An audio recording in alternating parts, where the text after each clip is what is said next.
서울 강남의 고급 주택가에 위치한 웅장한 대저택 창문에서 불빛이 새어나옵니다. 그곳은 최범석 회장의 집무실입니다.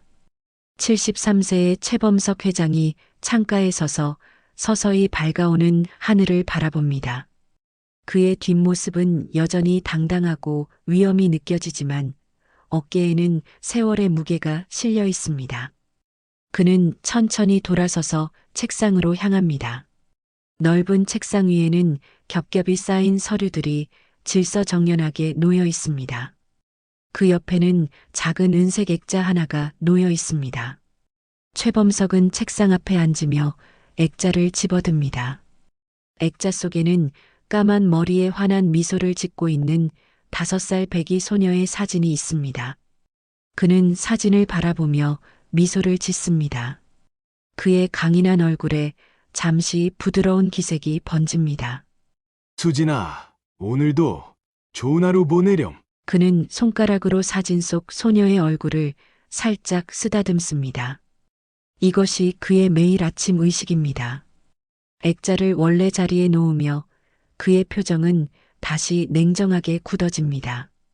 하지만 그의 눈빛에는 여전히 깊은 그리움이 담겨 있습니다. 창문 너머로 도시의 실루엣이 점점 뚜렷해집니다. 최범석은 책상에 놓인 서류들을 정리하며 하루를 시작할 준비를 합니다. 그의 동작 하나하나에서 완벽주의적인 성격이 엿보입니다. 모든 것이 정확하고 깔끔하게 정리되어 있습니다. 방 안에 흐르는 엄숙한 침묵은 그가 오랫동안 혼자였음을 말해주는 듯합니다. 그때 집무실 문을 노크하는 소리가 들립니다. 최범석은 시선을 액자에서 돌립니다. 들어오세요. 문이 열리고 50대의 비서실장 박지훈이 단정한 정장 차림으로 들어섭니다. 손에는 일정표가 들려 있습니다. 회장님, 오늘 일정표와 보고서 가져왔습니다. 박지훈은 공손하게 서류를 책상 위에 올려놓습니다. 최범석은 서류를 받아들고 빠르게 내용을 훑어봅니다. 그리고 오늘부터 저택에서 일하실 새 가정부분이 오셨습니다. 최범석은 서류에서 시선을 들어 박지훈을 바라봅니다. 그의 눈빛에 살짝 지친 기색이 스칩니다. 회장님께서 3개월마다 가정부를 바꾸시는 기록이 이번에는 깨질지 모르겠습니다만 이번 분은 추천서가 정말 뛰어납니다. 특히 까다로운 분들 밑에서도 오래 일한 경력이 있으세요. 최범석은 고개를 살짝 끄덕이며 들어오라는 신호를 보냅니다. 박지훈은 문 쪽으로 고개를 돌려 손짓합니다. 문으로 41세의 이수진이 들어섭니다. 단정한 차림의 그녀는 깔끔하게 빗어넘긴 머리에 편안하면서도 전문적인 인상을 줍니다. 그녀는 공손하게 인사합니다. 안녕하세요. 오늘부터 모시게 된 이수진입니다. 잘 부탁드립니다. 최범석은 수진을 잠시 바라봅니다. 무심한 표정이지만 눈에 잠시 관심이 스쳐 지나갑니다. 그는 고개만 가볍게 끄덕입니다. 수진 씨, 회장님께서 좋아하시는 음식과 싫어하시는 음식 목록, 그리고 집안 관리에 관한 특별 지시사항은 제가 나중에 자세히 알려드릴게요. 박지훈이 수진에게 부드럽게 말합니다. 수진은 미소와 함께 고개를 끄덕입니다. 아침은 7시 30분에 준비해 주세요. 소금은 최소한으로 넣고 와사비는 절대 사용하지 마세요. 최범석이 담담하게 말합니다. 수진은 다시 한번 공손하게 고개를 숙입니다. 네, 알겠습니다. 말씀하신 대로 준비하겠습니다. 이제 가보세요. 최범석이 다시 서리로 시선을 돌리며 말합니다. 수진과 박지훈은 조용히 방을 나갑니다. 문이 닫히고 최범석은 의자에 깊숙이 기대앉습니다. 그는 무의식적으로 작은 멜로디를 흥얼거리기 시작합니다. 오래전 딸에게 불러주던 자장가입니다. 잠시 후 그는 자신이 무엇을 하고 있는지 깨닫고 멈춥니다. 그의 표정에 순간적으로 놀라움이 스칩니다. 오랫동안 입에 올리지 않았던 그 노래가 왜 하필 지금 떠올랐는지 의아해하는 눈치입니다. 저택의 주방에서 수지는 정성스럽게 아침 식사를 준비하고 있습니다. 그녀의 손놀림은 빠르면서도 정확합니다. 최범석의 식사는 단순해 보이지만 준비 과정은 복잡합니다. 그릇들은 정확히 같은 간격으로 놓여야 하고 음식은 시계 방향으로 특정한 순서에 따라 배치됩니다. 아침 식사 준비됐습니다. 수진이 식당에 들어서자 최범석은 시계를 확인합니다. 정확히 7시 30분입니다. 그는 자리에 앉으며 음식을 살펴봅니다. 모든 것이 그가 지시한 대로 완벽하게 준비되어 있습니다. 밥은 175도에서 정확히 15분간 뜸을 들였나요? 네, 회장님. 그리고 국물 온도는 80도로 맞췄습니다. 최범석은 고개를 끄덕이고 식사를 시작합니다. 그날 오후 최범석의 옷장 앞에서 수지는 그의 옷을 정리하고 있습니다. 셔츠는 색상별로 분류되고 넥타이는 패턴과 소재에 따라 세심하게 배열됩니다. 양복은 착용한 날짜를 기록해두고 최소 일주일 간격으로 순환시키세요. 그리고 셔츠의 단추는 항상 잠가둬야 합니다. 수지는 조용히 고개를 끄덕이며 지시사항을 하나하나 메모합니다. 이전 가정부들이 견디지 못했던 세세한 요구사항들이지만 그녀는 묵묵히 따릅니다. 밤 11시 최범석이 서재에서 책을 읽고 있습니다. 수지는 조용히 문을 두드리고 들어와 따뜻한 차를 내려놓습니다. 회장님, 취침 전 차 가져왔습니다. 카모마일입니다. 최범석은 놀란 표정으로 그녀를 바라봅니다. 그는 차를 요청한 적이 없습니다. 매일 밤 이맘때쯤 차를 드신다는 기록을 보고 준비해드렸습니다. 최범석은 잠시 말없이 그녀를 바라보다가 차를 받아듭니다. 그의 눈에 미세한 감사의 표정이 스칩니다. 시간이 흘러 어느새 2주가 지났습니다. 아침 식사 시간, 최범석은 신문을 읽으며 커피를 마시고 있습니다. 최범석은 신문에서 고개를 들고 수진을 바라봅니다. 그의 표정에는 미세한 놀라움이 엿보입니다. 아직 버티고 있군요. 수진은 부드럽게 미소 지으며 대답합니다. 네, 회장님. 일하는데 어려움은 없습니다. 최범석은 다시 신문으로 시선을 돌리지만 그의 입가에 희미한 미소가 번집니다. 그는 자신도 모르게 이 새로운 가정부에게 조금씩 마음의 문을 열고 있습니다. 저택의 거실에서 최범석은 저녁 뉴스를 보며 홀로 커피를 마시고 있습니다. 갑자기 그의 표정이 일그러집니다. 가슴을 움켜쥐며 고통스러운 신음을 내뱉습니다. 커피잔이 그의 손에서 떨어져 바닥에 산산조각이 납니다. 으흐, 최범석은 숨을 제대로 쉬지 못하고 소파에서 미끄러지듯 바닥으로 쓰러집니다. 그 소리를 들은 수진이 급히 거실로 뛰어옵니다. 회장님, 괜찮으세요? 수진은 재빨리 최범석의 상태를 확인합니다. 그의 얼굴은 창백하고 숨을 헐떡이고 있습니다. 그녀는 즉시 상황을 파악하고 행동합니다. 박 실장님, 회장님께서 심장 발작인 것 같아요. 119에 전화하겠습니다. 박지우는 전화를 받는 대로 급히 달려왔습니다. 수지는 침착하게 최범석의 넥타이를 풀고 기도를 확보합니다. 질산염 스프레이가 필요해요. 회장님 서재 서랍에 있을 겁니다. 빨리요. 박지우는 급히 서재로 달려갑니다. 수지는 최범석의 맥박을 확인하며 그를 편안한 자세로 눕힙니다. 회장님, 제 말 들리시죠? 곧 도움이 올 거예요. 깊게 숨 쉬세요. 박지훈이 스프레이를 가지고 돌아옵니다. 수지는 즉시 최범석의 혀 밑에 스프레이를 뿌립니다. 몇 분 후 최범석의 호흡이 조금 안정됩니다. 구급차 사이렌 소리가 멀리서 들려옵니다. 잠시 후 병원 병실. 최범석이 서서히 의식을 되찾습니다. 흐릿한 시야로 병실을 둘러보니 창가에 서 있는 수진의 모습이 보입니다. 그녀는 창밖을 바라보며 깊은 생각에 잠겨 있습니다. 물. 최범석의 목소리에 수진이 급히 돌아섭니다. 회장님, 깨어나셨군요. 수진은 재빨리 물을 따라 최범석에게 건넵니다. 그는 물을 마시고 난 후 수진을 바라봅니다. 얼마나 됐지? 거의 하루가 지났습니다. 의사 선생님께서 다행히 빨리 조치해서 큰 위험은 넘겼다고 하셨어요. 최범석은 자신의 가슴을 만져봅니다. 아직 약간의 통증이 남아 있습니다. 당신이 구했군. 아닙니다. 당연히 해야 할 일을 했을 뿐이에요.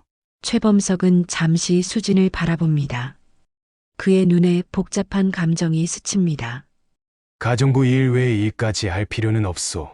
그의 말투는 무심해 보이지만 그 안에는 감사의 마음이 숨겨져 있습니다.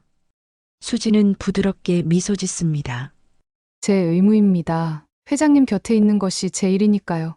그녀의 단순한 대답 속에는 진심 어린 걱정과 안도감이 담겨 있습니다.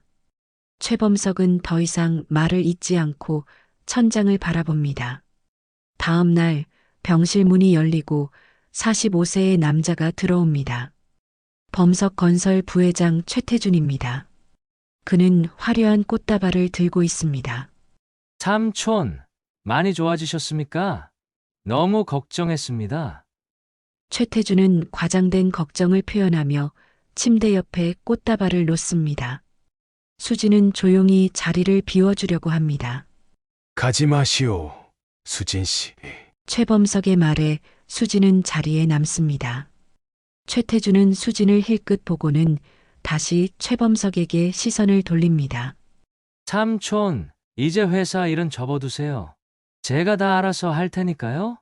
삼촌 건강이 더 중요합니다. 최태준의 말투는 친절하지만 그의 눈에는 회사에 대한 욕심이 엿보입니다. 최범석은 차갑게 대답합니다. 아직 죽을 생각 없다. 내일 퇴원할 예정이야. 최태준의 표정이 순간 굳었다가 다시 미소로 바뀝니다. 아, 그러시군요. 하지만 무리하지 마세요. 회사는 제가 회사는 내가 돌아갈 때까지 현상 유지해. 중요한 결정은 모두 보류하고. 최태준은 억지 미소를 지으며 고개를 끄덕입니다. 그러다가 수진에게 시선을 돌립니다. 이분이 삼촌을 구해주셨다고 들었습니다. 정말 감사합니다. 그런데 어떻게 심장약이 서재해 있는지 아셨죠? 그의 말에는 의심이 담겨 있습니다. 수진은 차분하게 대답합니다. 회장님 약을 정리하면서 알게 되었습니다. 심장 질환이 있으신 줄 알고 항상 주의하고 있었어요. 최태준은 뭔가 더 말하려다가 최범석의 차가운 시선을 받고 입을 다뭅니다. 그는 어색하게 웃으며 자리에서 일어납니다. 그럼 저는 이만 가보겠습니다. 회사에서 기다리는 미팅이 있어서요. 빨리 회복하세요. 삼촌. 최태준이 나간 후 병실은 다시 조용해집니다. 최범석은 수진을 바라봅니다. 내일 퇴원하면 집에서 조용히 쉬고 싶소. 수진은 고개를 끄덕입니다. 모든 준비를 해두겠습니다. 최범석의 눈에 미세한 신뢰의 감정이 스칩니다. 그는 처음으로 누군가에게 마음을 열기 시작합니다. 퇴원 후 일주일이 지난 저녁, 최범석은 넓은 거실의 안락 의자에 앉아 오래된 청자 찻잔으로 차를 마시고 있습니다. 은은한 조명 아래 그의 얼굴에는 피로가 깃들어 있지만 눈빛만은 여전히 날카롭습니다. 벽시계가 8시를 알리는 소리가 조용히 울립니다.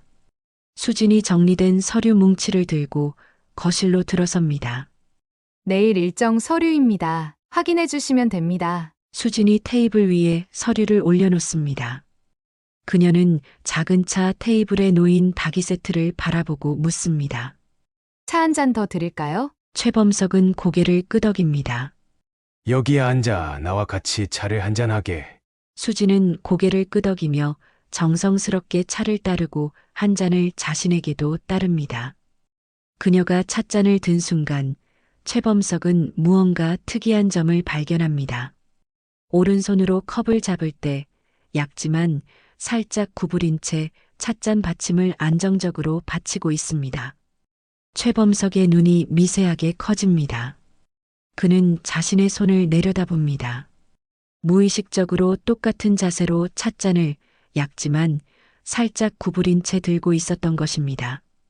그는 오래전 아내가 자신의 이 특이한 습관을 자주 놀렸던 기억을 떠올립니다. 뭔가 불편한 점이라도 있으신가요? 수진의 질문에 최범석은 자신이 그녀를 한참 동안 쳐다보고 있었다는 것을 깨닫고 시선을 돌립니다. 아니, 괜찮소. 최범석은 다시 서리로 시선을 돌리지만 그의 마음속에는 이상한 감정이 일어나기 시작합니다. 저녁 식사 시간, 평소보다 일찍 식당에 온 최범석은 수진이 식사를 차리는 모습을 지켜봅니다. 그녀는 최범석의 자리 앞에 모든 것을 완벽하게 배치합니다. 밥과 국 그리고 여러 반찬들이 정확한 위치에 놓입니다. 모든 것이 최범석이 원하는 대로 정확하게 놓여 있습니다. 오늘은 나와 같이 식사를 하게. 수지는 놀란 표정 하나 없이 차분하게 식탁에 앉았습니다. 식사가 시작되고 최범석은 평소보다 수진을 더 유심히 관찰합니다. 그녀가 반찬을 먹는 순서가 그의 시선을 사로잡습니다. 나물, 생선, 고기 순으로 먹고 국물과 밥을 번갈아 3숟가락씩 떠먹습니다. 최범석이 어릴 적부터 항상 고수하는 식사 방식과 놀라울 정도로 일치합니다. 수진 씨는 항상 그렇게 식사를 하나요? 갑작스러운 질문에 수진이 조금 놀라는 기색을 보입니다. 네. 아, 이렇게 먹는 거요? 그냥 습관인 것 같아요. 혹시 불편한 점이 있으실까요? 특별한 이유는 없소. 그냥 궁금했을 뿐이오. 최범석은 잠시 침묵한 후 다시 질문합니다. 수진 씨, 어디서 자랐지요? 수진은 잠시 수저를 내려놓고 대답합니다. 서울 근교 고아원에서 자랐습니다. 햇살의 집이라는 곳이었어요. 고등학교를 졸업할 때까지 그곳에 있었습니다. 최범석의 눈에 미세한 감정의 파동이 지나갑니다. 햇살의 집은 그의 딸이 실종된 지역과 가까운 곳입니다. 가족은 기억나는 것이 있나요? 수진의 표정이 조금 어두워집니다. 기억나지 않습니다. 5살 때 사고로 기억을 많이 잃었어요. 누군가가 저를 고아원에 데려다 준 것 같은데 그 이전의 기억은 거의 없습니다. 최범석의 표정이 미묘하게 변합니다. 그는 더 이상 묻지 않고 식사를 계속합니다. 하지만 그의 마음속에는 이상한 감정이 소용돌이치기 시작합니다. 우연의 일치가 너무 많았습니다. 습관, 나이, 고아원. 그는 감히 희망을 품을 수 없지만 그 가능성을 완전히 무시할 수도 없습니다. 다음 날 오후 수지는 최범석의 약을 정리하기 위해 그의 서재에 들어갑니다. 최범석 회장은 병원에 추가 검진을 받으러 외출한 상태입니다. 서재는 언제나처럼 정갈하게 정리되어 있습니다. 수지는 책상 옆 서랍을 열어 약통들을 정리하기 시작합니다. 서랍을 정리하던 중 가장 안쪽에서 작은 나무 상자를 발견합니다. 약통들 사이에 숨겨져 있던 것입니다. 호기심에 이끌려 그녀는 상자를 조심스럽게 꺼내 살펴봅니다. 오래되었지만 정교하게 만들어진 음악 상자입니다. 표면에는 섬세한 무늬가 새겨져 있고 위에는 작은 발레리나 인형이 장식되어 있습니다. 수지는 잠시 망설이다가 상자를 열어봅니다. 상자가 열리자 부드러운 멜로디가 흘러나옵니다. 그 순간 수진의 표정이 굳습니다. 멜로디는 단순하지만 묘하게 마음을 울리는 노래입니다. 그리고 무엇보다도 이 멜로디는 어딘가 매우 익숙합니다. 마치 오래전부터 알고 있던 노래처럼 느껴집니다. 수진의 눈에서 갑자기 눈물이 맺힙니다. 그녀는 자신의 반응에 놀라 눈물을 재빨리 닦아냅니다. 왜 이 노래가 이토록 강한 감정을 불러일으키는지 이해할 수 없습니다. 이 노래 어디서 들어본 것 같아. 수지는 무의식적으로 멜로디를 따라 흥얼거리기 시작합니다. 그녀의 목소리는 작지만 정확하게 멜로디를 따라갑니다. 마치 수백 번 불러봤던 노래처럼 자연스럽게 흘러나옵니다. 그때 그 모습을 문 너머로 최범석이 지켜보고 있습니다. 그는 방금 병원에서 돌아와 서재로 향하던 중이었습니다. 문이 살짝 열려 있어 안을 들여다보니 수진이 그의 소중한 음악 상자를 들고 노래를 흥얼거리고 있는 모습이 보였습니다. 최범석의 표정은 복잡한 감정으로 가득 차 있습니다. 그 음악 상자는 딸의 5번째 생일 선물이었고 그 멜로디는 그가 직접 작곡한 자장가였습니다. 아내와 함께 매일 밤 딸에게 불러주던 특별한 노래로 가족 외에는 아무도 알지 못하는 멜로디였습니다. 최범석의 손이 미세하게 떨립니다. 그는 소리 없이 돌아섭니다. 그의 마음속에는 의심과 기대, 두려움이 뒤섞여 있습니다. 설마 그녀가 수진이 한편 최태주는 강남의 고급 법률 사무소에 앉아 있습니다. 창문 너머로 서울의 화려한 야경이 펼쳐져 있지만 그의 표정은 분노로 일그러져 있습니다. 그의 앞에는 중년의 변호사가 서류를 펼쳐놓고 있습니다. 확실해? 삼촌이 유언장을 수정했다고? 최태준의 목소리에는 억누를 수 없는 분노가 묻어납니다. 변호사는 침착하게 고개를 끄덕입니다. 네, 최 회장님께서 지난주에 유언장 일부를 수정하셨습니다. 대부분의 내용은 그대로지만 한 가지 중요한 조항이 추가되었습니다. 어떤 조항인데? 변호사는 서류를 가리키며 읽기 시작합니다.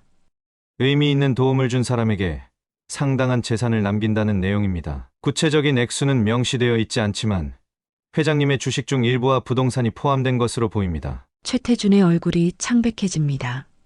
그는 자리에서 벌떡 일어나 창가로 향합니다. 그 사람이 누구인지 명시되어 있어? 아니요, 특정인의 이름은 언급되지 않았습니다. 다만 최근 나의 곁에서 진정한 도움을 준 사람이라는 표현이 있습니다. 최태준은 창틀을 세게 내려칩니다. 그의 눈에는 분노와 불안이 뒤섞여 있습니다. 분명 그 가정부 때문이야. 불과 2달 전에 나타난 여자가 삼촌의 마음을 이렇게 사로잡다니. 삼촌이 그렇게 쉽게 사람을 신뢰하는 성격이 아니잖아. 변호사는 조심스럽게 말합니다. 그 가정부에 대해 뭔가 알고 계신 게 있으신가요? 회장님께서 특별히 신뢰하게 된 이유가 있을 수도 있습니다. 최태준은 눈을 가늘게 뜨며 생각에 잠깁니다. 그는 책상 앞으로 돌아와 의자에 깊숙이 앉습니다. 그 여자가 삼촌의 심장 발작 때 응급처치를 했다고 들었어. 하지만 그게 유언장까지 바꿀 정도인가? 뭔가 이상해. 의도적으로 삼촌에게 접근한 것은 아닌지 의심스러워. 변호사는 메모를 하며 고개를 끄덕입니다. 배경 조사를 해보는 것이 좋겠습니다. 전문 조사관을 고용해서. 당장 해. 최태준의 목소리는 결연합니다. 그의 눈에는 의심과 질투 그리고 두려움이 번갈아 비칩니다. 삼촌의 재산이 엉뚱한 곳으로 가게 놔둘 수는 없어. 내가 그동안 회사에 바친 시간과 노력이 물거품이 될 수는 없어. 변호사는 서류를 정리하며 조심스럽게 제안합니다. 최 회장님께 직접 이야기해 보시는 건 어떨까요? 솔직하게 우려를 표현하시면. 최태준은 비웃듯 웃습니다. 삼촌이 내 말을 들을 것 같아? 지금까지 한 번이라도 내 의견을 진지하게 고려한 적 있어. 그 여자의 정체를 밝혀내서 삼촌이 스스로 깨닫게 만들어야 해. 그는 창밖을 바라보며 생각에 잠깁니다. 서울의 밤하늘에 별들이 희미하게 빛나고 있습니다. 그의 마음속에는 이미 수진을 제거할 여러 계획이 형성되기 시작했습니다. 어떤 방법을 써서라도 그 여자를 삼촌에게서 떼어놓을 거야. 비가 내리는 저녁, 최태준은 고급 호텔 라운지의 구석진 테이블에 앉아 있습니다. 창밖으로는 서울의 빗물에 젖은 거리가 보입니다. 그의 앞에는 중년의 남자가 앉아 있습니다. 검은 양복의 단정한 외모지만 날카로운 눈빛이 그의 직업을 짐작게 합니다. 김민수, 최태준이 고용한 사설 탐정입니다. 조사 결과를 가져왔습니다. 김민수는 조심스럽게 갈색 봉투를 테이블 위에 올려놓습니다. 최태준은 주변을 살핀 후 봉투를 열어 안에 서류들을 꺼냅니다. 이수진, 41세. 현재 주소는 서울시 마포구. 최태준은 서류를 빠르게 훑어봅니다. 이건 이미 아는 정보잖아. 과거 이력은 김민수는 다른 서류를 가리킵니다. 여기 보시면 그녀는 햇살의 집 고아원 출신이 맞습니다. 30년 전 당시 5살로 추정되는 나이에 고아원에 맡겨졌습니다. 최태준은 관심을 보이며 자세히 살펴봅니다. 고아원 기록에 따르면 그녀는 머리에 심한 부상을 입은 채로 발견되었습니다. 잠실 일대의 한 공원 벤치에서 누군가에 의해 발견되어 병원으로 이송되었고 의식불명 상태였다가 회복된 후에도 과거에 대한 기억은 거의 없었답니다. 최태준의 눈이 커집니다. 잠실이라고? 30년 전? 네, 정확히는 1993년 6월 24일입니다. 발견 장소는 최 회장님이 만든 주상복합 근처였습니다. 최태준은 잠시 생각에 잠깁니다. 그의 표정이 미묘하게 변합니다. 삼촌의 딸이 사라진 시기와 일치하는군. 김민수는 고개를 끄덕입니다. 그 생각을 했습니다. 최 회장님의 딸 최수진 양이 실종된 사건과 시기와 장소가 겹칩니다. 하지만 당시 경찰 조사에서 연관성은 발견되지 않았습니다. 경찰? 경찰이 이 사건을 조사했다고? 네, 당연히 미아 발견 살해인이 조사는 했습니다. 하지만 아이의 신원을 확인할 수 있는 단서가 없었고 아이 자신도 기억이 없었으니 결국 고아원으로 보내졌습니다. 최태준은 서류를 넘기며 추가 정보를 찾습니다. 이 여자가 정말 삼촌의 딸일 가능성은? 김민수는 조심스럽게 대답합니다. 가능성은 있습니다. 나이, 발견 시기와 장소가 일치하니까요. 하지만 확실한 증거는 없습니다. 최태준은 고아원 사진을 살펴봅니다. 그곳에는 어린 시절의 수진으로 보이는 소녀가 다른 아이들과 함께 찍힌 사진이 있습니다. 그는 오래된 가족 앨범에서 본 사촌 수진의 모습을 떠올려 봅니다. 고아원 원장은 아직 살아있나? 네, 김미숙 원장님이십니다. 현재 70대 중반이시지만 여전히 햇살의 집을 운영하고 계십니다. 최태준은 생각에 잠깁니다. 그의 눈에 교활한 빛이 스칩니다. 이 정보를 어떻게 활용할지 생각해봐야겠군. 만약 그녀가 정말 삼촌의 딸이라면 문제가 복잡해질 테니. 김민수는 조용히 기다립니다. 최태준은 잠시 후 결심한 듯 말합니다. 일단 이 정보는 비밀로 해줘. 그리고 고아원 기록에 약간의 수정이 필요할 것 같아. 수정이요? 최태준은 낮은 목소리로 말합니다. 이수진의 과거에 작은 오점을 추가하려고 노인들을 상대로 한 사기 전과라든지. 김민수의 표정이 굳어집니다. 그건 불법입니다. 저는 최태준은 테이블 아래로 두툼한 봉투를 건넵니다. 이건 추가 보상. 고아원 기록은 오래되었고 전산화도 제대로 되어 있지 않을 거야. 변경하기 어렵지 않을 거라고. 김민수는 잠시 망설이다가 봉투를 받습니다. 그의 표정에서 직업적 양심과 금전적 유혹 사이의 갈등이 읽힙니다. 이 정도면 충분하지? 아니면 더 필요한가? 김민수는 깊은 한숨을 내쉽니다. 충분합니다. 언제까지 필요하신지요? 최대한 빨리. 삼촌에게 보여줄 증거가 필요해. 비가 창문을 더 세차게 두드립니다. 최태준은 만족스러운 미소를 지으며 자리에서 일어납니다. 저 멀리 범석 그룹 본사 건물의 불빛이 흐릿하게 보입니다. 30년 동안 내가 기다려온 자리야. 누구도 빼앗을 수 없어. 햇빛이 따스하게 비치는 오후, 최범석은 정원의 파고라 아래에서 홀로 차를 마시고 있습니다. 그의 눈은 책을 향하고 있지만 마음은 다른 곳에 가 있습니다. 최근 들어 수진의 행동과 습관에서 발견한 유사점들이 그의 마음을 혼란스럽게 만들고 있습니다. 멀리서 수진이 화분에 물을 주는 모습이 보입니다. 그녀는 정성스럽게 각 식물들을 돌보며 가끔 나지막이 혼잣말을 하는 듯합니다. 최범석은 무심코 그녀를 지켜봅니다. 갑자기 수진이 가시돋친 장미에 손을 긁힙니다. 그녀가 놀라 손을 흔들며 뒤로 물러섭니다. 괜찮은가? 최범석이 자리에서 일어나 걱정스럽게 묻습니다. 네, 괜찮습니다. 작은 긁힘뿐이에요. 수진이 웃으며 대답합니다. 최범석이 가까이 다가가 그녀의 손을 살펴봅니다.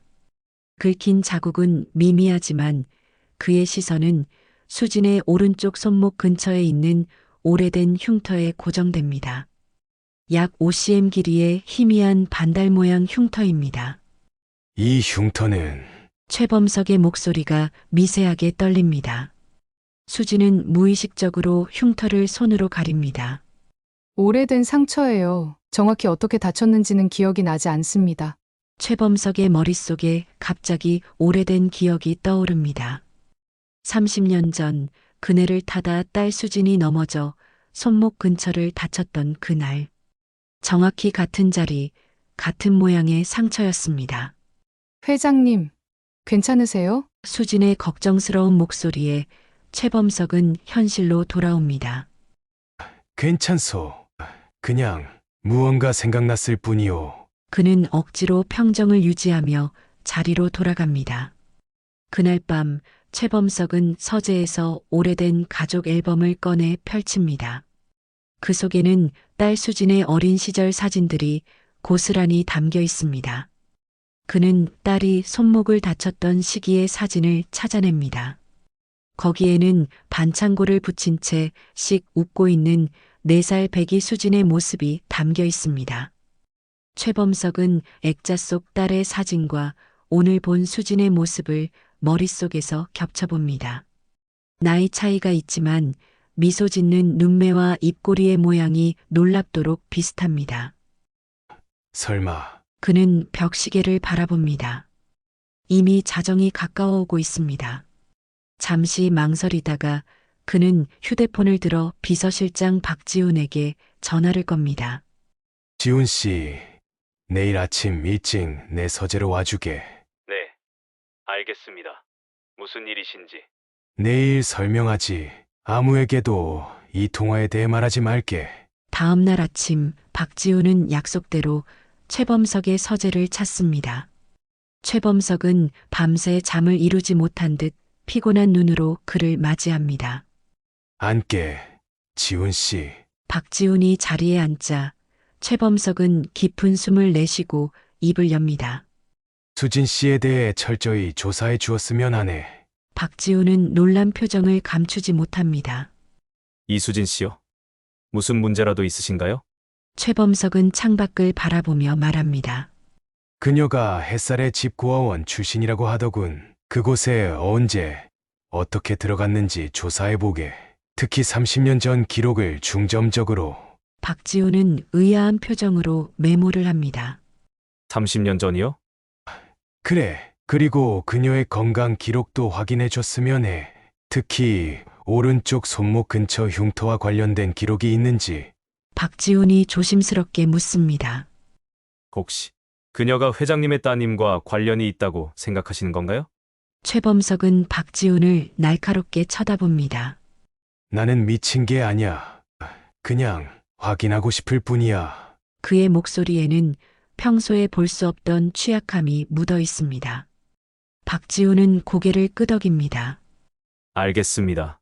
최대한 조용히, 철저하게 조사하겠습니다. 최범석은 서랍에서 오래된 사진 한 장을 꺼내어 박지훈에게 건넵니다. 어린 수진이 손목에 붕대를 감고 있는 사진입니다. 이건 수진이가 실종 직전에 찍은 사진이야. 현재 이수진 씨의 흉터 위치와 비교해봐 주게. 박지훈은 사진을 받아들고 진지하게 바라봅니다. 30년이 지났는데도 아직 포기하지 않으셨군요. 최범석의 눈에 깊은 감정이 어립니다. 부모는 절대 자식을 포기하지 않아. 비록 모든 사람들이 내가 현실을 받아들여야 한다고 말해도 내 마음 한 구석에는 항상 딸이 언젠가 돌아올 거라는 희망이 있었네. 박지훈은 고개를 숙입니다. 최선을 다해 조사하겠습니다. 하지만 만약 그녀가 정말 회장님의 딸이 아니라면 너무 실망하지 마세요. 최범석은 창밖을 바라보며 힘없이 웃습니다. 알아. 허망한 희망일지도 모르지. 하지만 이번만큼은 내 직감이 틀리지 않길 바라네. 박지훈이 떠난 후 최범석은 오래된 음악 상자를 꺼내 열어봅니다. 그 익숙한 멜로디가 서재를 채우며 그의 마음속에 오래전 잊었던 희망의 불씨를 다시 피워 올립니다. 저택 곳곳에서 분주한 움직임이 느껴집니다. 오늘은 최범석 회장의 73번째 생일입니다. 수지는 아침부터 특별한 저녁 식사를 준비하기 위해 분주히 움직이고 있습니다.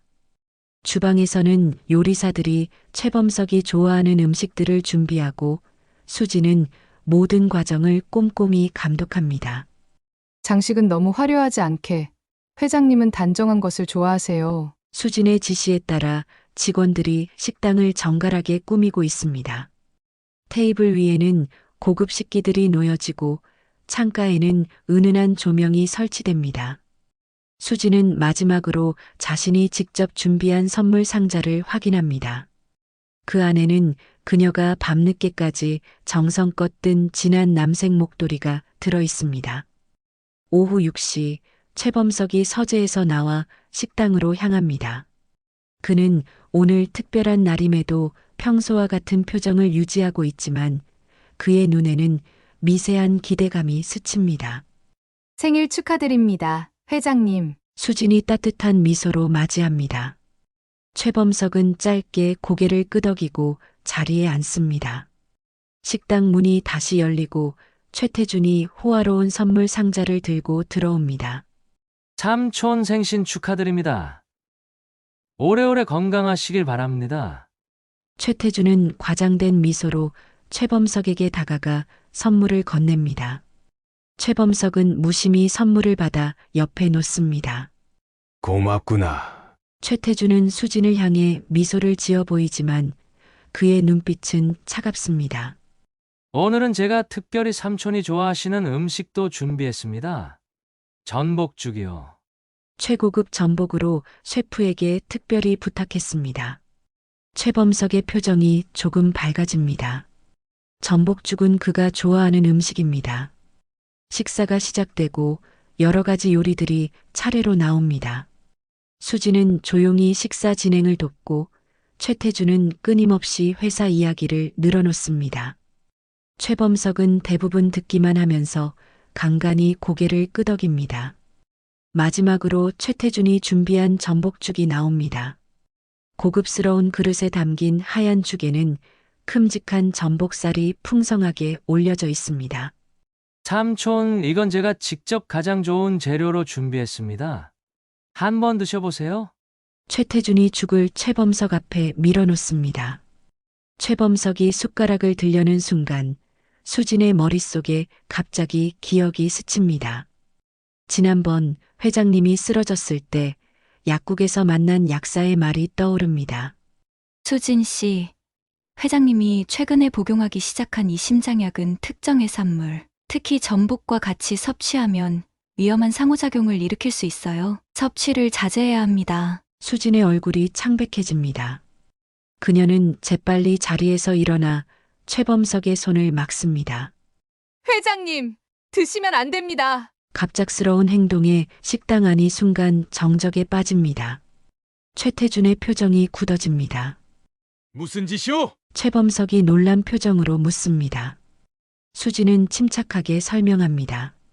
회장님께서 복용 중인 심장약과 전복은 함께 드시면 안 됩니다. 위험한 상호작용을 일으킬 수 있어요. 최태준이 얼굴을 붉히며 끼어듭니다.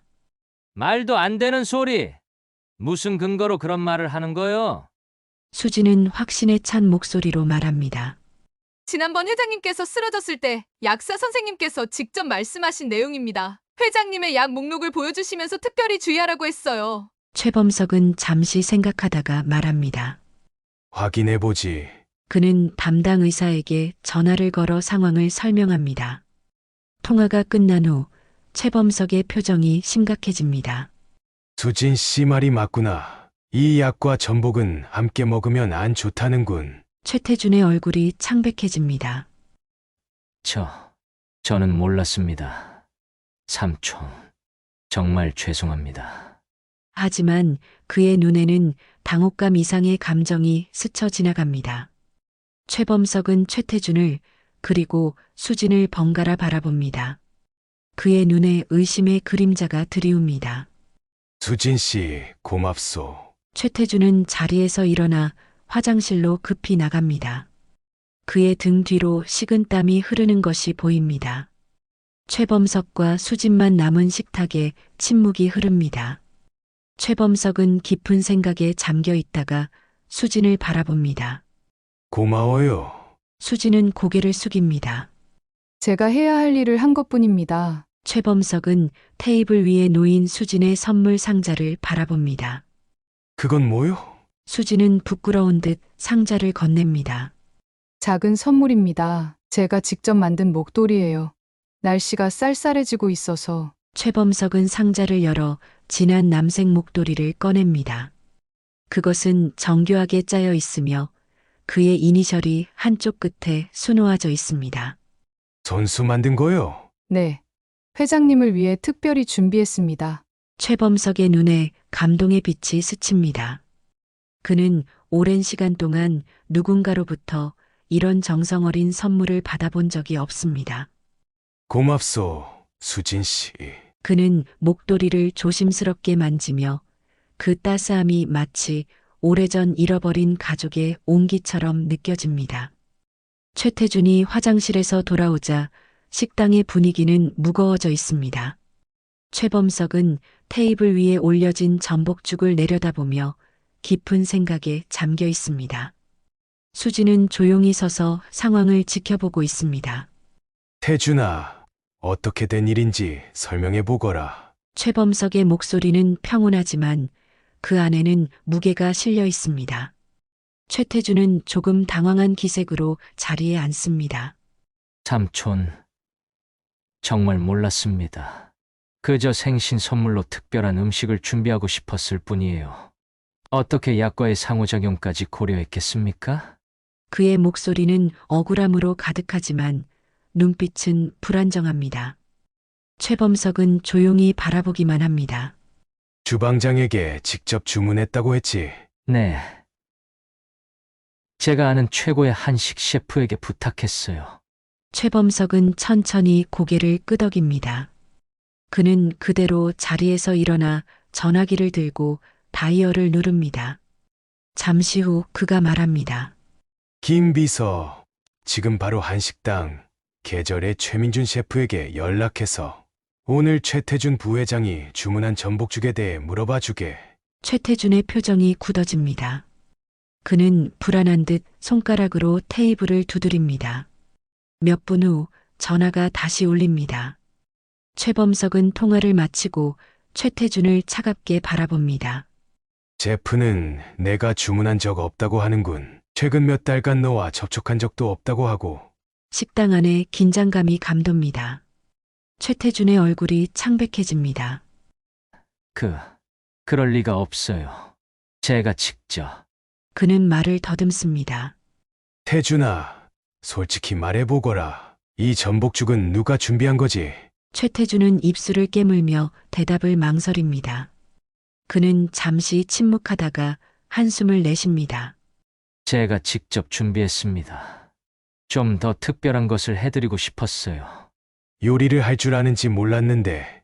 최범석의 말에는 비꼼이 담겨 있습니다. 그는 자리에서 벌떡 일어납니다. 삼촌, 이건 오해예요. 제가 어떻게 그런 일을... 최범석은 손을 들어 그의 말을 끊습니다. 내 병원 기록. 심장약 정보는 가족인 내가 쉽게 접근할 수 있는 정보지. 그리고 이런 약에 대한 정보도 찾기 어렵지 않았을 거야. 그는 깊은 한숨을 내쉽니다. 그의 눈에는 서운함과 실망감이 가득합니다. 오늘은 이만 가보거라. 이 일에 대해선 나중에 다시 이야기하자. 최태준은 더 이상 변명할 말을 찾지 못하고 황급히 식당을 빠져나갑니다. 그의 발걸음은 급하고 불안정합니다. 식당에는 최범석과 수진만 남습니다. 긴 침묵이 흐른 후 최범석이 입을 엽니다. 태준이가 최근 당신에 대해 여러 의심을 제기했었소. 당신이 노인들을 상대로 사기를 치는 전력이 있다는 기록까지 보여줬지.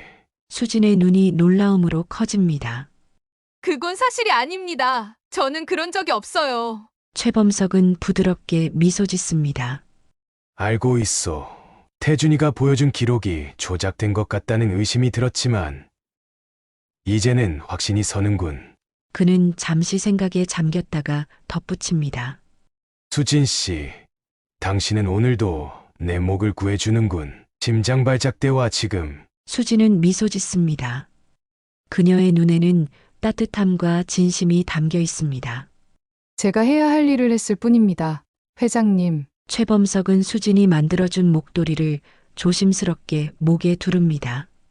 그것은 마치 오랜 시간 동안 그가 그리워했던 가족의 온기처럼 따뜻하게 느껴집니다.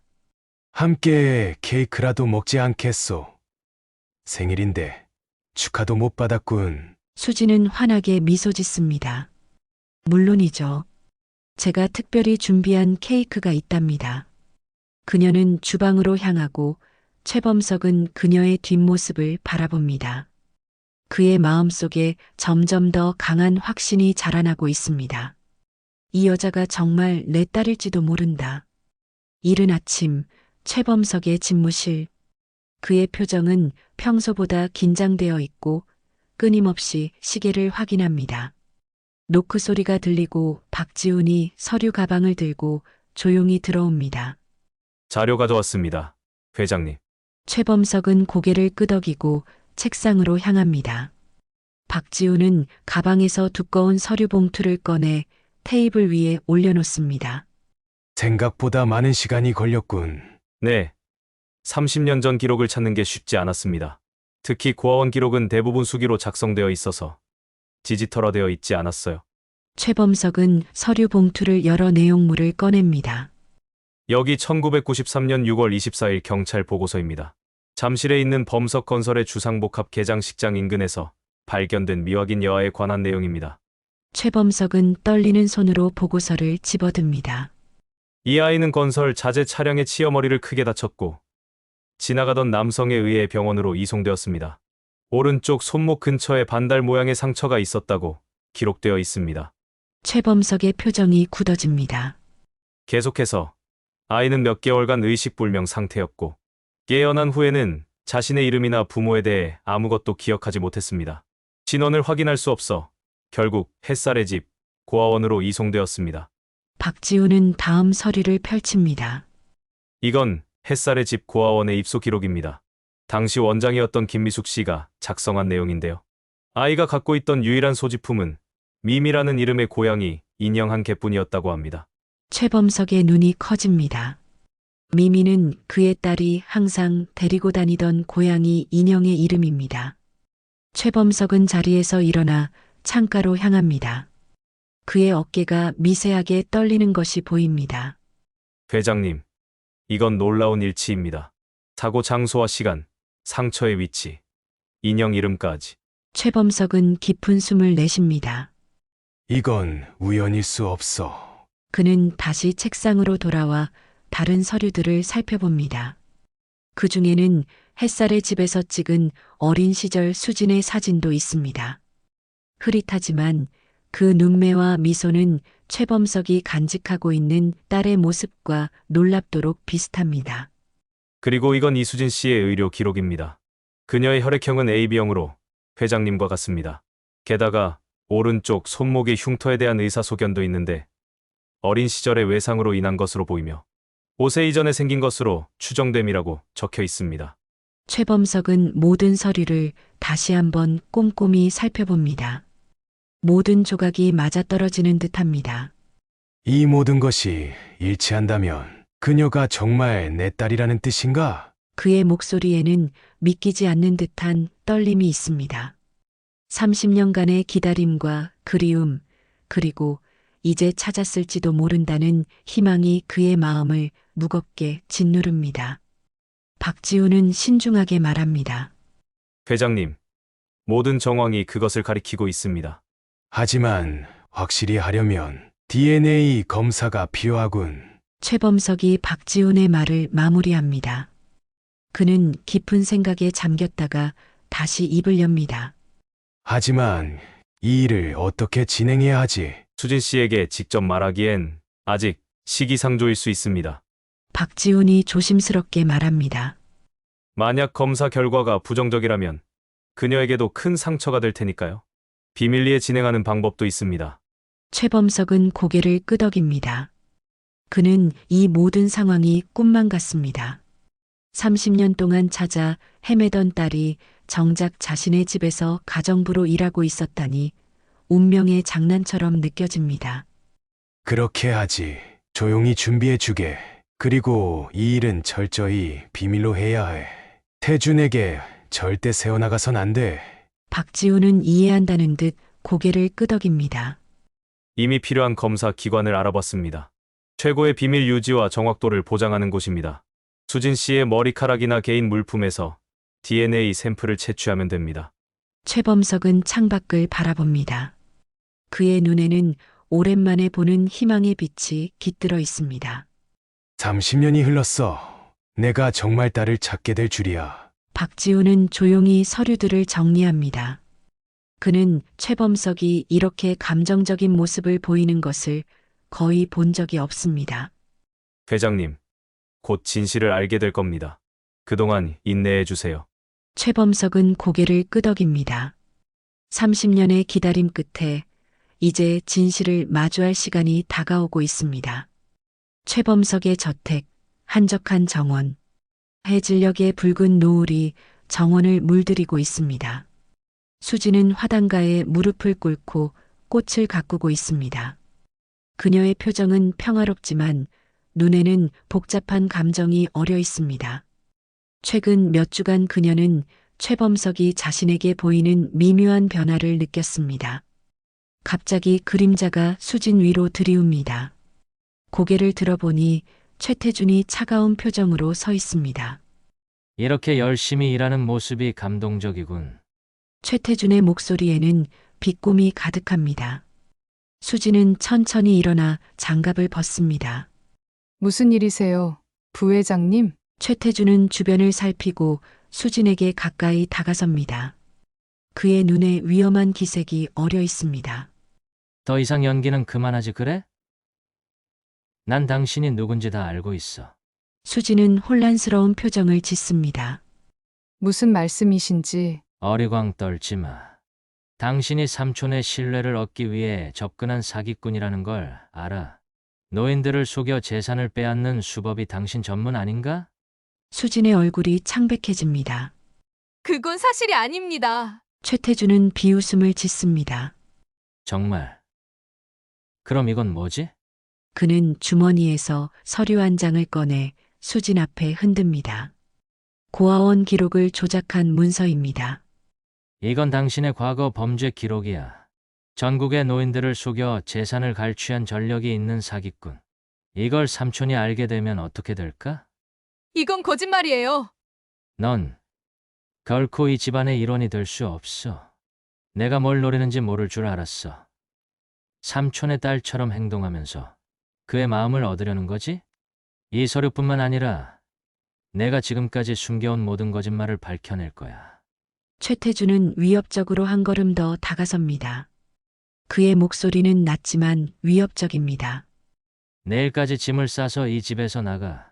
삼촌에게는 내가 적당한 변명을 해줄게. 아니면 어쩌겠다는 거지? 태준아! 갑작스러운 목소리에 두 사람 모두 놀라 돌아봅니다. 최범석이 정원 입구에 서 있습니다. 그의 표정은 무섭도록 차분합니다. 삼촌, 언제부터 거기 계셨어요? 최태준의 얼굴이 창백해집니다. 최범석은 천천히 다가와 수진 옆에 섭니다. 내가 내 딸을 협박하는 모습을 충분히 보았다. 딸이요? 무슨 말씀을?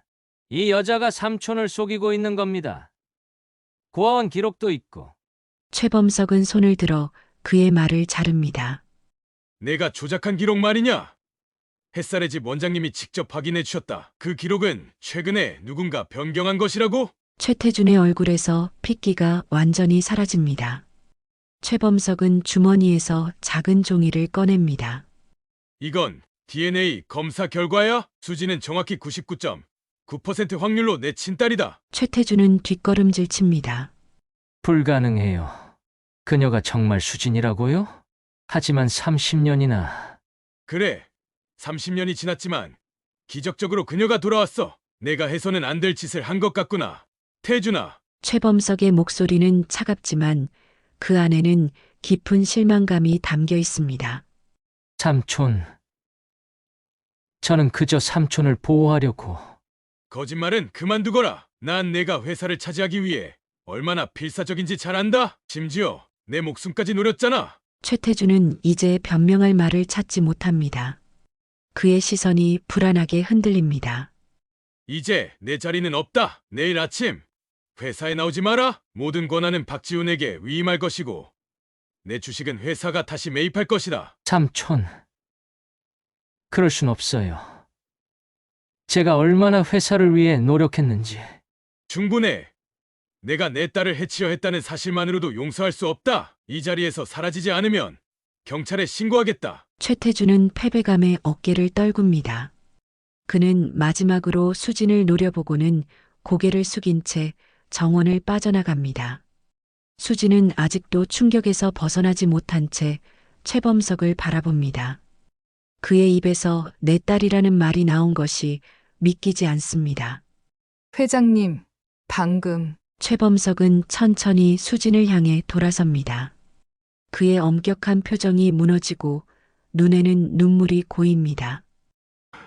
수진아, 내 딸 정말 너였구나. 부녀의 재회를 축복하듯 석양의 마지막 빛이 두 사람을 따스하게 비춥니다. 두 사람은 최범석의 서재에 앉아 있습니다. 최범석의 책상 위에는 오래된 사진첩과 서류들, 그리고 DNA 검사 결과지가 펼쳐져 있습니다. 그는 깊은 숨을 내쉬고 시작합니다. 30년 전 범석 그룹의 첫 주상복합 건물 개장식이 있었어. 당시 내 나이 5살이었지. 최범석은 사진첩을 펼쳐 수진에게 보여줍니다. 화려한 테이프 커팅식에서 어린 소녀의 손을 잡고 있는 젊은 최범석의 모습이 담겨 있습니다. 그날 행사장은 사람들로 붐볐어. 내가 잠시 전화를 받는 사이에 내 손을 놓쳤지. 그의 목소리가 미세하게 떨립니다. 수진은 숨죽여 그의 이야기를 듣고 있습니다. 혼란 속에서 내가 건설 자재를 운반하던 차량에 치였어. 사고 직후 너를 발견하지 못했어. 나중에 알게 된 사실이지만 현장을 지나가던 한 남자가 너를 병원으로 데려갔다고 해. 최범석은 다른 서류를 펼칩니다. 오래된 병원 기록입니다. 너는 수개월간 의식불명 상태였고 깨어났을 때는 과거의 기억을 모두 잃은 상태였어. 그 남자는 내 신원을 밝히지 않은 채 너를 고아원에 맡겼지. 수진의 눈에 눈물이 고입니다. 그녀는 자신의 손목에 있는 흉터를 무의식적으로 만집니다. 그 사이 나는 너를 찾기 위해 모든 것을 다했어. 경찰, 사설 탐정, 심지어 무당까지. 그 누구도 내 행방을 알려주지 못했지. 내 어머니는 그 충격으로 몸이 약해져 5년 후에 세상을 떠났어. 최범석의 눈에서 눈물이 흘러내립니다. 30년 동안 억눌러온 감정이 한꺼번에 터져 나옵니다. 하지만 난 포기하지 않았어. 내 사무실에 내 사진을 항상 두고 매일 아침 내게 말을 걸었지. 언젠가는 돌아올 거라고 그렇게 믿었어. 수진은 이제 울음을 참지 못합니다. 그녀의 머릿속에서는 조각난 기억들이 서서히 모습을 드러내기 시작합니다. 그리고 기적처럼 30년이 지나 내가 내 집에 가정부로 들어왔어. 처음엔 알아보지 못했지. 하지만 내가 보이는 작은 습관들, 그 특별한 자장가, 인형 이름, 조금씩 의심이 생기기 시작했어. 최범석은 DNA 검사 결과를 수진에게 보여줍니다. 이제 확실해. 넌 내 딸 최수진이야. 수진은 떨리는 손으로 검사 결과를 받아듭니다. 그녀의 마음속에서는 혼란과 충격, 그리고 묘한 안도감이 뒤섞여 있습니다. 그래서 제가 처음 이 집에 왔을 때부터 이상하게 익숙했던 거군요. 그녀의 목소리는 작지만 그 안에는 깨달음이 담겨 있습니다. 음악 상자의 멜로디, 회장님의 습관들, 이 집의 냄새까지 모든 것이 어딘가 기억 속에 있었어요. 수지는 천천히 일어나 창가로 향합니다. 빗방울 너머로 저택의 정원이 보입니다. 어딘가 기억의 저편에서 어린 시절 그 정원에서 뛰어놀던 모습이 희미하게 떠오릅니다. 저는 정말 최수진인가요? 그녀의 목소리에는 여전히 의문이 담겨 있습니다. 삶의 정체성이 순간에 바뀐다는 것은 쉽게 받아들일 수 있는 일이 아니기 때문입니다. 최범석은 천천히 그녀에게 다가가 오래된 음악 상자를 건넵니다. 이건 내 5번째 생일 선물이었어. 매일 밤 이 멜로디에 맞춰 자장가를 불러주었지. 수지는 조심스럽게 상자를 열고 멜로디를 듣습니다. 그 순간 마치 시간이 거꾸로 흐르는 듯한 느낌이 듭니다. 온기 가득한 침대, 창문 너머로 보이는 별빛, 그리고 아버지의 따뜻한 목소리. 그 모든 기억이 파도처럼 밀려옵니다. 아버지, 처음으로 그녀의 입에서 아버지라는 말이 나옵니다. 그 말은 아직 어색하지만 동시에 가장 자연스러운 말처럼 느껴집니다. 최범석은 더 이상 감정을 억누르지 못하고 수진을 품에 안습니다. 30년의 기다림, 30년의 그리움이 이 한순간에 모두 녹아내립니다. 수진아, 내 딸 드디어 찾았구나. 수지는 아버지의 품에 안겨 오랫동안 울음을 터뜨립니다. 그것은 슬픔의 울음이 아닌 오랫동안 잃어버렸던 자신의 뿌리를 찾은 안도감의 울음입니다. 제가 정말 집에 돌아온 건가요? 그래, 이제 진짜 집에 돌아온 거야. 다시는 너를 잃지 않을게. 창밖에 비가 그치고 구름 사이로 달빛이 새어 들어옵니다. 마치 30년의 어둠이 걷히고 새로운 시작을 알리는 듯합니다. 범석 그룹 본사 건물, 대회의실, 모든 임원들과 주요 부서장들이 모여 있습니다.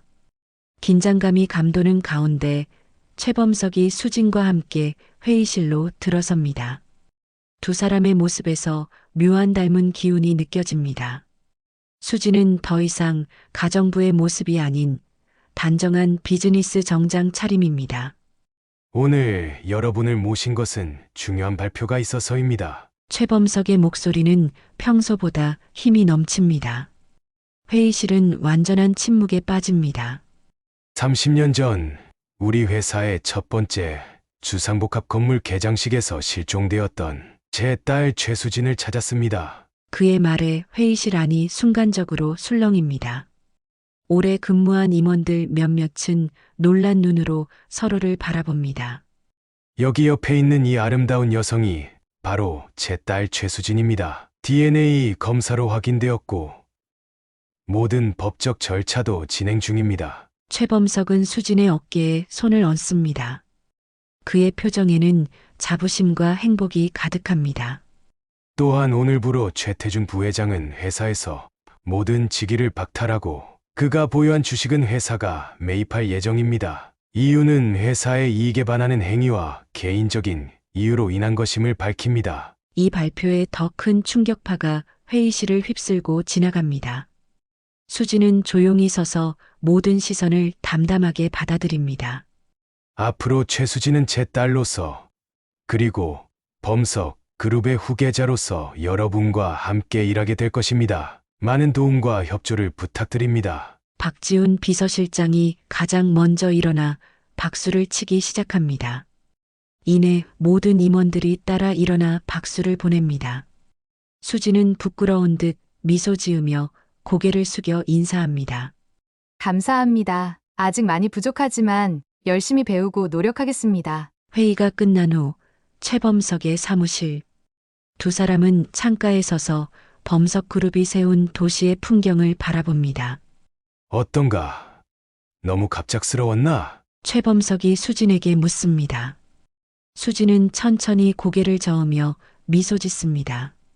앞으로 배울 것이 많을 거야. 회사 업무도, 그룹의 역사도, 30년 동안의 공백을 채우는 건 쉽지 않을 테지. 다 이해하기는 어렵지만 아버지가 만든 것을 지키고 싶어요.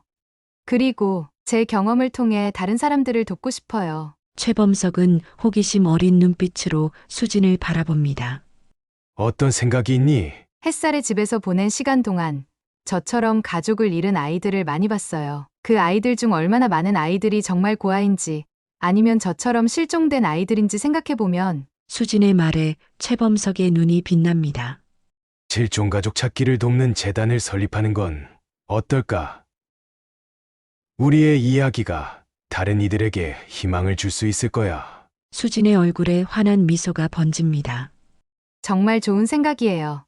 DNA 데이터베이스 구축, 최신 기술을 활용한 얼굴 인식 시스템, 실종 가족을 위한 심리 지원까지. 최범석은 딸의 열정적인 모습에 감동합니다.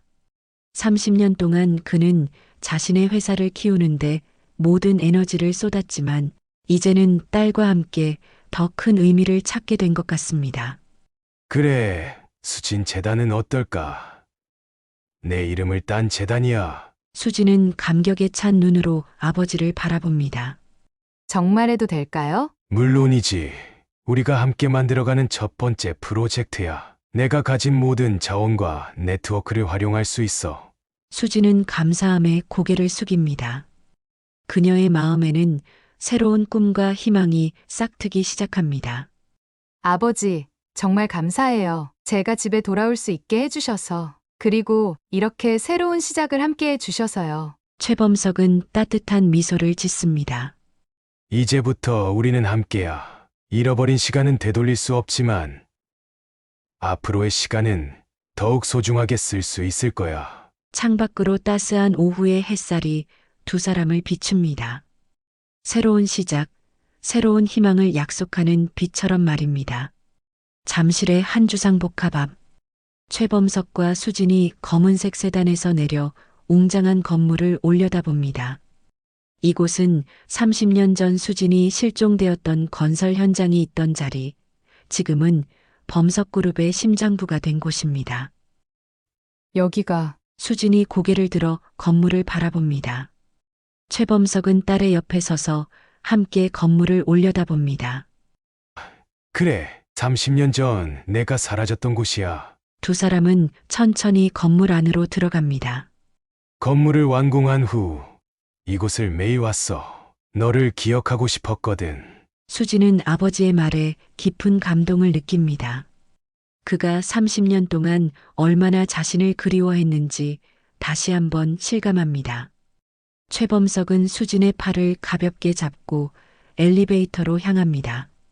옥상 정원으로 가자. 거기서 보여주고 싶은 것이 있어. 엘리베이터가 최상층에 도착하고 두 사람은 건물 옥상에 마련된 아름다운 정원으로 나갑니다. 서울 전경이 파노라마처럼 펼쳐지는 가운데 정원 한쪽에는 작은 동상이 세워져 있습니다. 수진이 다가가 보니 그것은 어린 소녀의 모습을 한 청동 조각상입니다.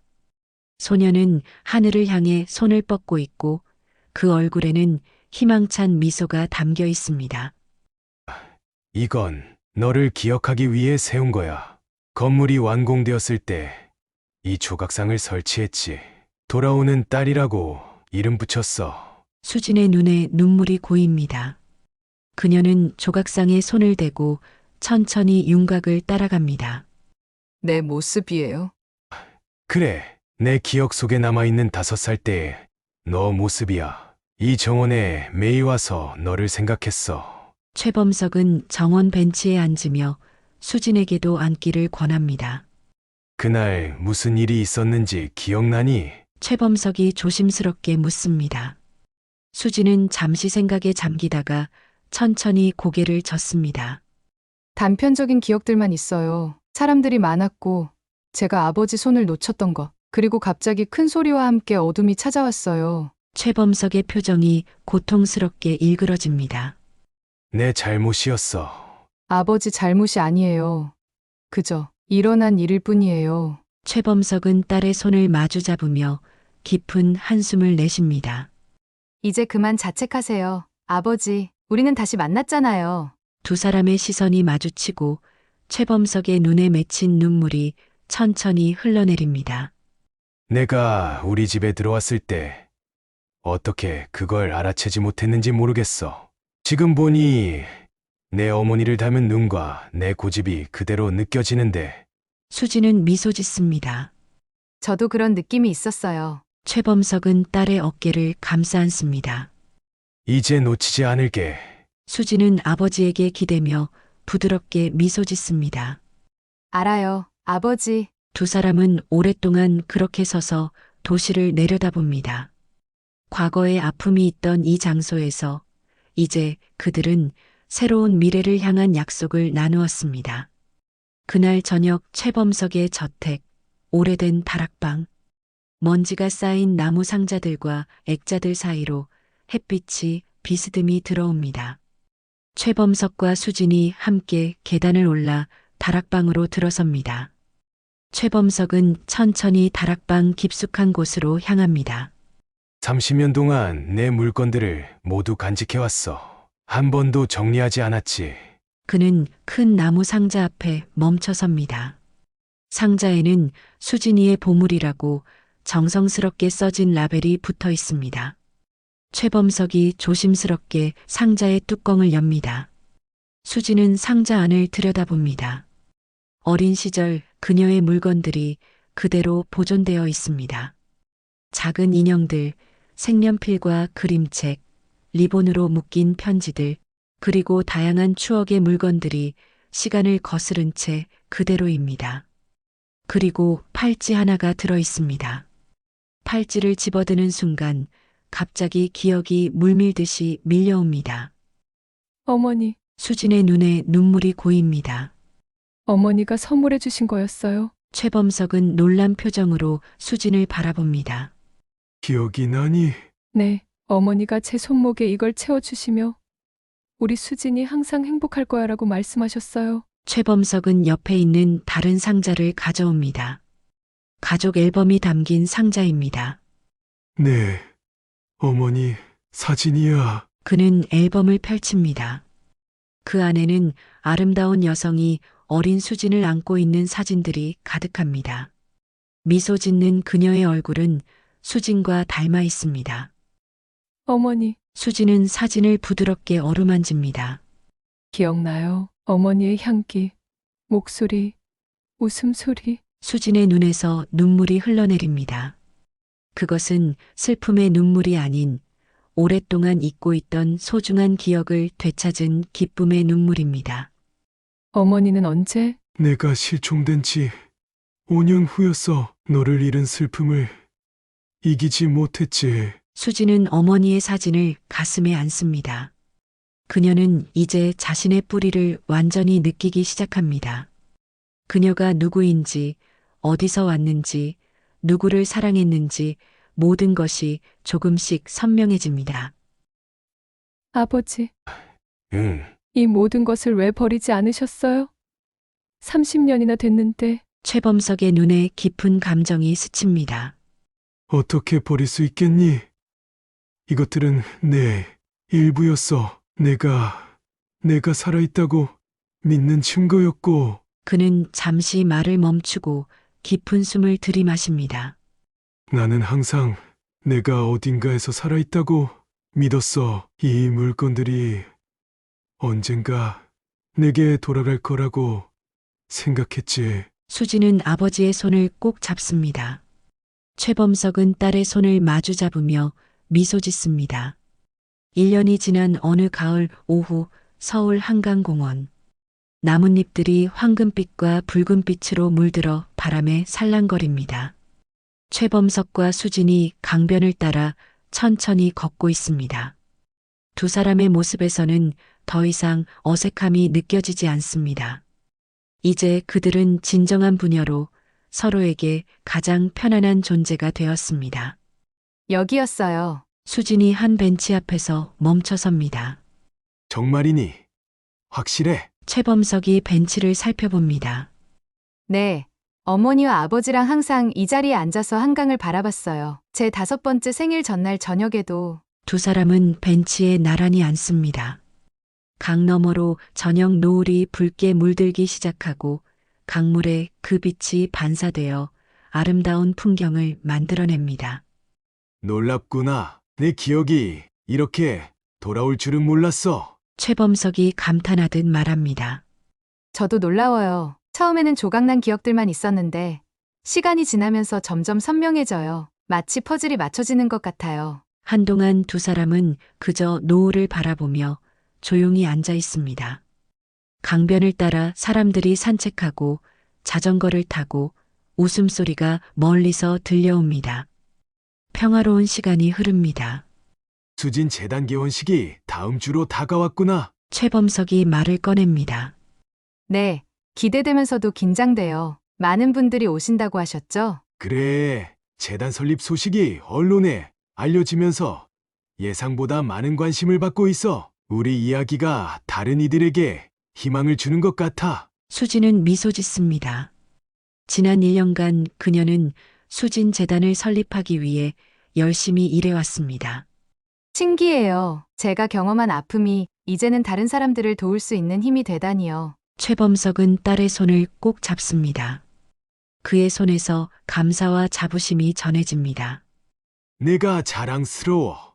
수진아, 내가 돌아온 후 내 인생이 완전히 달라졌어. 저도요. 아버지, 이제는 제가 누구인지 알게 되었으니까요. 노을이 점점 더 짙어지고 강 위로 작은 배들이 지나갑니다. 멀리서 아름다운 야경이 펼쳐지기 시작합니다. 아버지, 이제 집에 갈까요? 내일도 바쁜 하루가 기다리고 있잖아요. 그래, 가자. 두 사람은 천천히 자리에서 일어납니다. 최범석은 수진의 어깨를 감싸 안고 그들은 함께 걸음을 옮깁니다. 안개 낀 아침으로 시작되었던 그들의 이야기는 이제 맑고 따뜻한 석양과 함께 새로운 장을 열고 있습니다. 뒤돌아보면 상처와 아픔, 기다림의 시간이 있었지만 앞으로 펼쳐질 날들은 희망과 사랑으로 가득할 것입니다. 강변의 산책로를 따라 걸어가는 두 사람의 뒷모습이 서서히 멀어지고 그들을 비추는 석양의 빛이 점점 더 따스하게 빛납니다. 30년 만에 찾은 딸과 30년 만에 집으로 돌아온 딸. 그들의 재회는 이제 끝이 아닌 새로운 시작입니다.